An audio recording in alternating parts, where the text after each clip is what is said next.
multiplié par 0,01. Alors quand on est élève, on peut avoir un petit peu peur, jusqu'à ce qu'on dise eh bien, que ça revient à diviser par 100. Quand je prends un nombre et que je le divise par 100, eh bien, je diminue le rang de chacun de mes chiffres eh bien, de 2 rangs.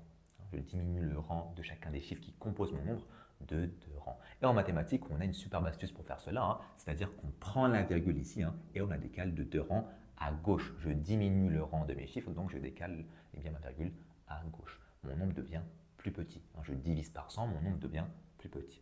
Donc c'est parti, on va faire cela pour les 4 exemples. Je prends mon nombre ici et je décale ma virgule de 2 rangs à gauche à chaque fois. Un rang à gauche, 2 rangs à gauche, eh bien ça me donne 0,544. 400, ma virgule elle est là, donc un rang à gauche, 2 rangs à gauche, j'obtiens 4. D'ailleurs ici, 400 divisé par 100, je barre les deux zéros et j'ai le résultat, ça me donne 4. 8 fois 0,01, pareil ici, ma virgule est ici. J'ai un nombre entier, ma virgule se trouve juste à droite. Donc ici, voilà, quand on est élève, on prend le temps au début quand on a du mal. Ma virgule, elle est ici. J'hésite pas à prendre un petit brouillon.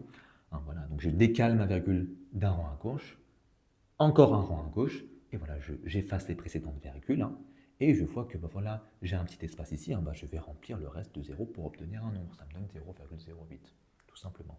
Et le dernier, voilà, vous connaissez la chanson maintenant, vous me faites ça en commentaire, j'attends votre réponse. À la prochaine.